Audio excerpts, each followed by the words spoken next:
Yeah, it was a bit of a tough night. My dog was exposed to a neighbor's dog who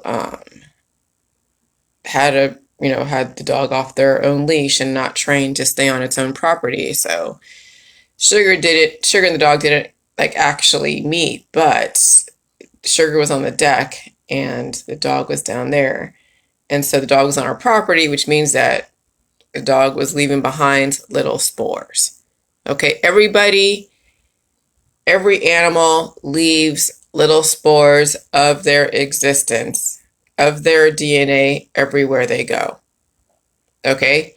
If you, the longer you hang out with someone, the longer you're in the presence of a new entity, the more viral upload you're going to get. So my dog definitely got a viral upload yesterday. Her first lines of defense is coughing, sneezing. I was listening to her cough last night. Okay. I gave her a little bit of J juice, tiny bit. I heard her cough last night, and then she had a tiny little bit of an episode, and she was fine. And then took her outside around 1 in the morning, and yeah, and then she was a little bit like she was looking for that animal, and then she circled around the bed and then went to sleep, and she's still sleeping right now. And so, yeah, even animals can pass it to each other. Which, okay, yeah, we know that all viruses are so transmissible, and they've always been transmissible. It wasn't like, this Delta variant is special. It's the type of viruses and then what they mutate into. And who knows what else is released in the atmosphere, who patient zero is to take the viruses that we experienced back in 2020 when it was just like headaches, right? Because that's what I experienced back in 2020 was just the headaches and maybe the hot and cold. And then it was the respiratory side of it a couple like months back in May. But we don't know where any of this stuff comes from. But we know that viral uploads, viruses are so transmissible. And so when I was doing my research about Hippocrates and the Hippocratic Oath and the Greek gods, the whole, and his son is Draconian, okay, and that is part of the medical. He was a revered physician, Hippocrates. Okay, and when you are selling chaos that life is death, that's definitely obviously hypocritical. Um, and then you're looking at Loki, the god of chaos, the two intertwining snakes on a staff, which is the medical industry's logo, their symbols. Okay, there's everything to a symbol, but everyone wants to put their meaning behind it because they come from the Bible, so they think it's a snake and the apple type of thing, or they think it's, they're two worms because of parasites. I mean, there are so many meanings applied to these symbols based upon your belief system, and that's called the Tower of Babel. When you create so many belief systems, but there's only one system and one belief and one intention, okay? That is the correct one, but you put out so many different types of arguments, different stories, different factions, different activist groups, and then you get them all compartmentalized in their little groups, reinforcing back and forth to each other as if they're playing ping ball and like an echo chamber. Then then you're able to trigger those groups into thinking they know something's wrong with something in the medical industry, but they can't put their finger on it. So all of their interest groups, all of their factions, all of their activist people then start supplying the narrative. This and I see that, and I saw that contrived the arguments as far as the for and against, especially in the holistic allopathic, like they're saying holistic is better, and I knew that was wrong. But it took me, 5 years to actually articulate what was wrong about it. But even then I didn't fully figure it out, because I was even buying into the therapeutics, and I was even buying into some of these arguments, playing the dualities. Okay, war is peace, and you always have to have the black and white and all that stuff. But that the Trinity is the third option that no one seems to think about. So when you are always applying that life is death and death is life, there's that third option that nobody wants to think about or even entertain. So they just automatically do what they are used to doing. They apply, death to life and life to death, and they keep interchanging back and forth. And so the anti-therapeutic crowd has been completely snowed. And you wonder who actually started all that. I mean, yeah, they say, Andrew Wakefield, right? Dr. Wakefield. See, when a doctor starts this stuff, this is the god of chaos, Dr. Tenpenny. And then they galvanize all of their minions out there to go and mobilize. And you're like, holy shit, this is such a movement, And then of course I was part of these therapeutic groups. I've had people come. I've talked to some of these leaders. They would put me into their secret group, and they would start, galvanizing their base and fanning the flames and getting everybody all in a ruckus. Like, oh, what's in the therapeutics is what you should be afraid of. What's in everything is what you should be afraid of. And I'm just like, okay, so I go and study everything that's inside of these things, and there's nothing that you don't know about that's not only in your environment that you breathe in, but it's in your food supply, it's in the air, it's in the water, it's in your garden, it's on your dog, it's on your kid. I mean, there is nothing that's in these therapeutics that you don't know about, or that you're not going to get already from someone that you've been in close proximity or far away. You're not going to live in a bubble. So when someone coughs, they're releasing spores. I'm going to call them spores. You can call them antibodies, you can call it mucus, but I'll say spores because that's exactly what it is. People are releasing spores out of their body. Some are more aggressive than others. So to redirect and to distract people about what's in these therapeutics, which I get. I mean, when you look at the inserts, and they tell you all the different side effects, people freak out. Well, yeah, I mean, if you take away the therapeutic for a second, take away the vector for a second, and you go out there and you are next to someone, and you have predispositions that will basically reflect what's in those inserts, and you're next to someone who has that same variant that are that are the spike proteins that are in that therapeutic, you don't think that person's going to have all the different side effects that are in that. Now you're like, oh, well, they were recently. No, it's viruses. All viruses cause evolution. And then there's names for it. The medical god of chaos system, Hippocrates, hypocrites, purposely named all the different evolutionary symptoms and their orders of operations, so you can distinguish one from the other. So, because it's very similar. When you have specific symptoms, and if they're in a specific order, they're going to be a little bit different than another named disease.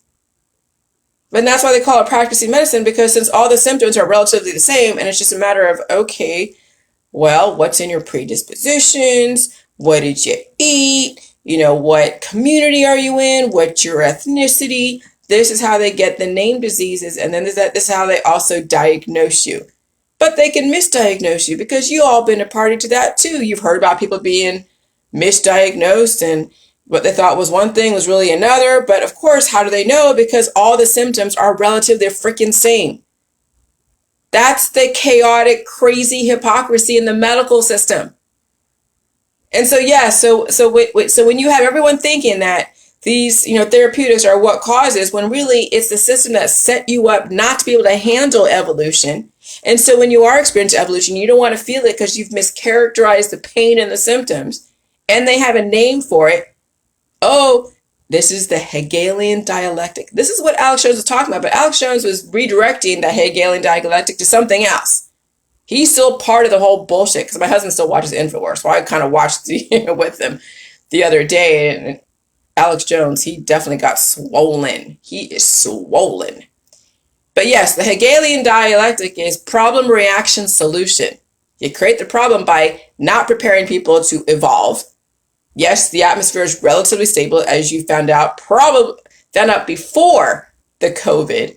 Yeah, people were still dying, but it was manageable, and you had your activist groups that were manageable, and it was just part of the landscape. There's always activists in some point in generation, right? But no, they set your ass up to fail. They mischaracterize your symptoms. They are applying all the different antibiotics. When you have two laws, right? The laws of life and death. So the laws of life are probiotics, food, and energy. What's the laws of death? Oh, antibiotics. What else? Antibiotics and starvation. That's what is the laws of, and guess what then? Then the whole Hippocrates. The word context. I got to hand it to you, John Oakes. You brought up the word context, but we couldn't really articulate it. We knew something was wrong with it, but we were using it as if it was like a simile or a metaphor or an analogy. But context states exactly what it is. There is a universal rule that a context will say there is an exception to a universal rule. But how can you have an exception to a universal rule? Either it's black or white, either it's life or death. How can you say, okay, I'm a pro-lifer and I believe that no one should abort babies, but it's okay for grandma to die and it's okay to take antibiotics and destroy myself, antibiotic, at the micro level. That's what context is, and that's what Hippocrates is. That's what the Hippocratic Oath is. That's what the Hypocritical Oath is. At some point, I'm going to say Hypocritical Oath because that's exactly what it is. And so the word context also applies in, in the politics. Well, that's politics. In the religion. Okay? And, oh my God. I expend all this energy on this information, and it's insane that how, yes, context, also in the religion, in the I have it all written out. But I just can't even believe we're at this point. I just can't even believe it. And so context implies that there's always an exception to a rule. There's always an exception to a rule, and there shouldn't be. It's either black or white, life or death. But no, when you're saying that it's okay to do here, it's okay to do something here, but it's not okay to do it here. But why would it be okay here if it's not okay here? Oh, because it justifies somebody else's bottom line. And that's what the medical system is. It's about profit. It's not about actually keeping people alive. It's not about benevolence. Oh, hell no. Everything's about profit in the medical industry. But they did that for a reason because, yes, they wanted to build a system, an infrastructure. And there's a lot of money in making people think that life is death and death is life. But it also created the infrastructure. It also gave us, a community to live in with hopes and dreams. Now, when you have so many people passing away from a virus, what's the next hope and dream? There's 140 people that have been therapeutized. That have been therapeutized in Australia, and they're also in the hospital. What does that tell you? It doesn't matter what the hell you do. You are not set up correctly. I gotta blow my nose.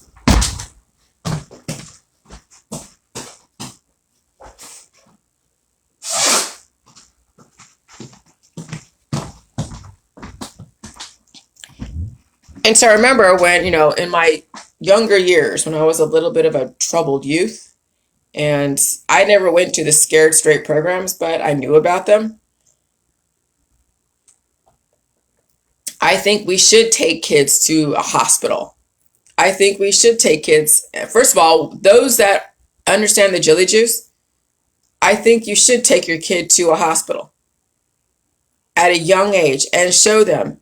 If you don't want to deal with your symptoms today and you're always taking a pill and some kind of whatever, powder, supplement, taking out organs, tonsils, whatever, this is where you're going to end up. And you show them. You're going to end up on a breathing machine. You're going to end up on an oxygen. You're going to end up with somebody poking needles in you. You're going to end up, and then show them the OR.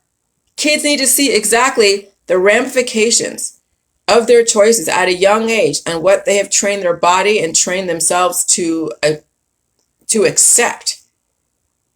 But only for my J juicers, because I'm going to tell you, those that don't do J juice won't do that because they don't want to scare their kids into, they want them just to appreciate life for what it is today. And then when that day happens, they'll just deal with it. So you set them up to fail. Whatever. That's your choice. But I think that there should always be some kind of indicator.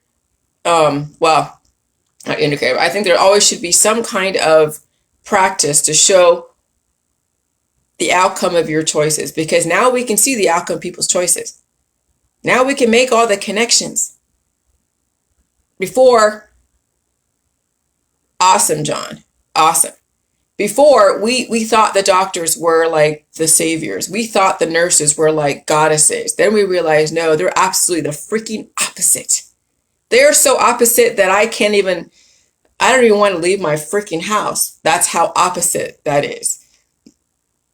I mean, I'll leave my house.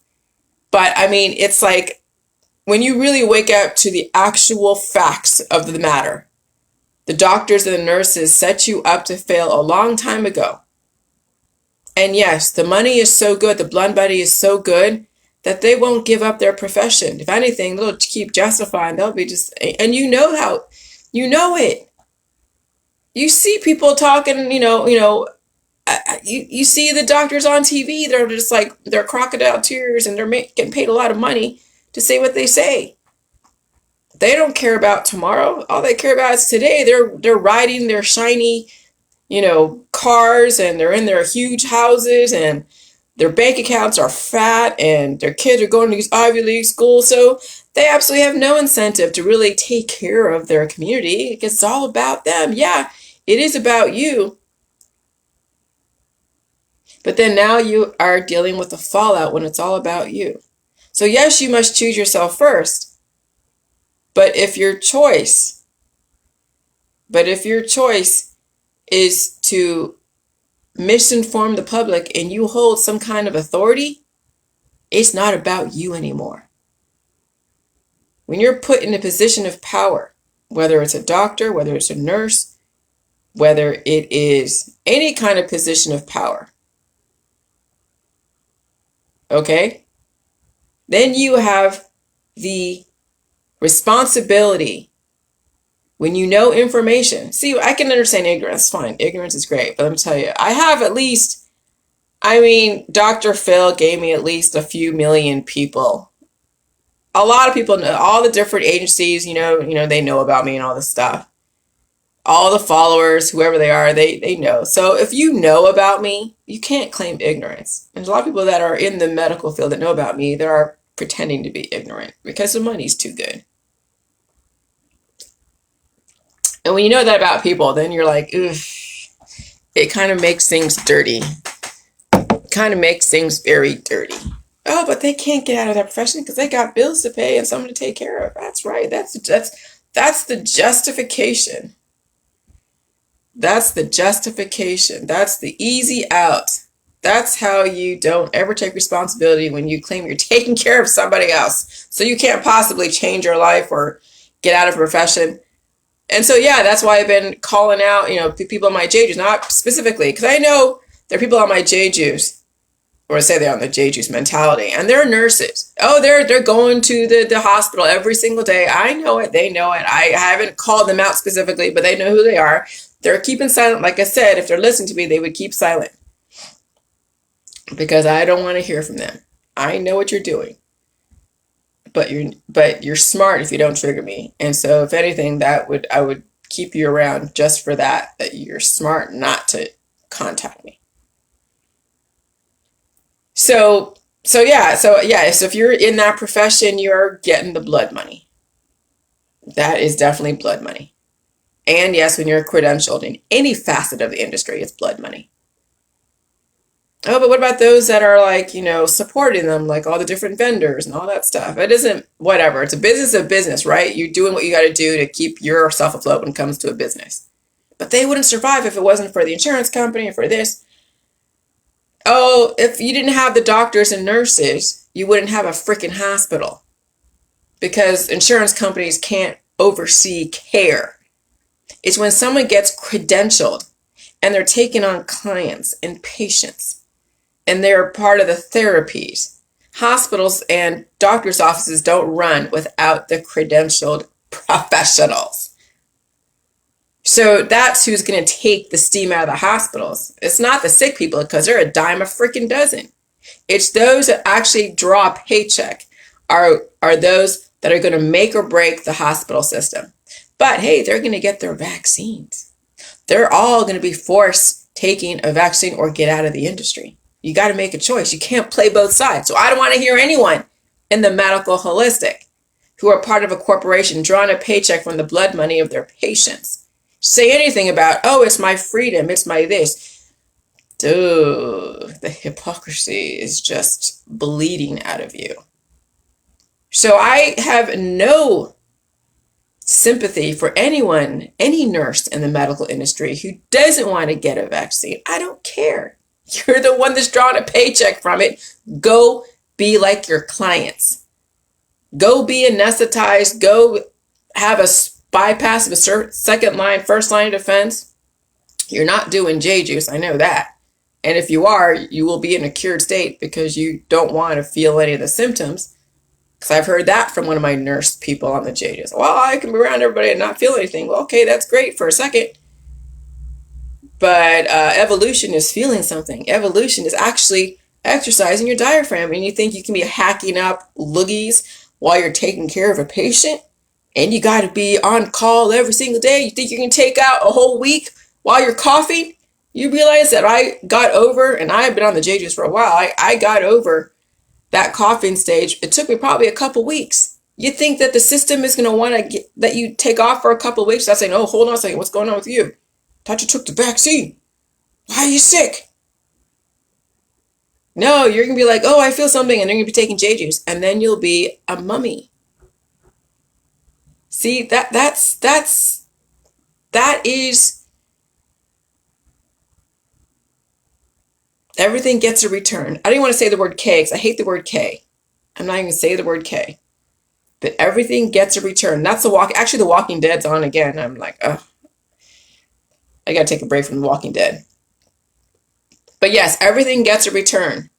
What goes around comes around, yes.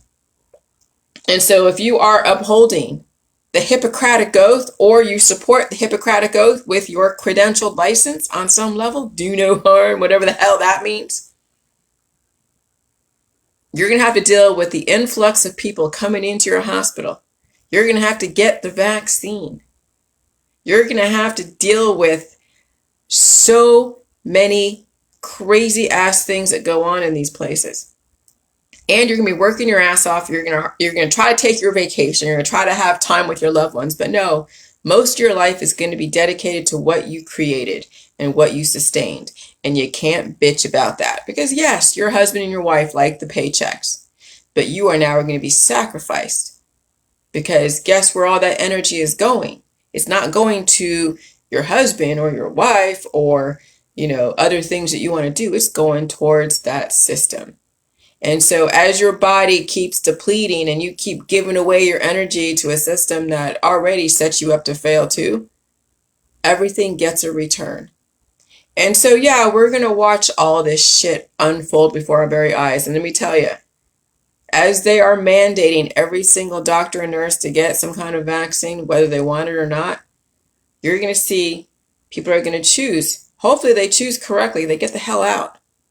Oh, but they won't have enough medical staff for the patients. Well, you think that you're going to do anything any different? Guess what? It's inevitable for everybody. The freaking morgue. That's the whole system, and its intention was to speed up the evolution, and some people can't handle it. And so it won't matter if you're there or not. When you think about it, maybe it's time to retrain your friends and family how to deal with symptoms so they don't end up in a freaking hospital where they need your services. What about that? Oh, no, no, no, because every other distraction is much more important. So, we get front row seats. All of us J-Jews, we got front row seats to see exactly everything that we've predicted. And we've given so many warnings out, let me tell you. If not for me, some of you. If not for some of you, I definitely have. And yeah, and I lost friends over it, but they weren't really friends. I just lost I lost acquaintances over it. But why am I upset about that? Because I know it hits home, and I know what's in people's future. And it's not a pretty prediction. It's a sucky prediction, but it's a very obvious prediction. And so if the writing isn't on the wall when you go into a hospital, just because you don't see the morgue at the entrance, just because the name of the morgue says, oh, the basement, but we know what the basement is, it's the freaking morgue. If you don't see the writing on the wall, the order of operations of any hospital, then you're completely like a zombie. And that's how they want you, is to be a zombie until you're not. And then you're like, oh, I want to live. And it's too late, as what a doctor would say at your bedside when you're begging for some kind of treatment. It's too late. And so that's where you want to end up. Great. But it doesn't have to be that way. All right. Bye.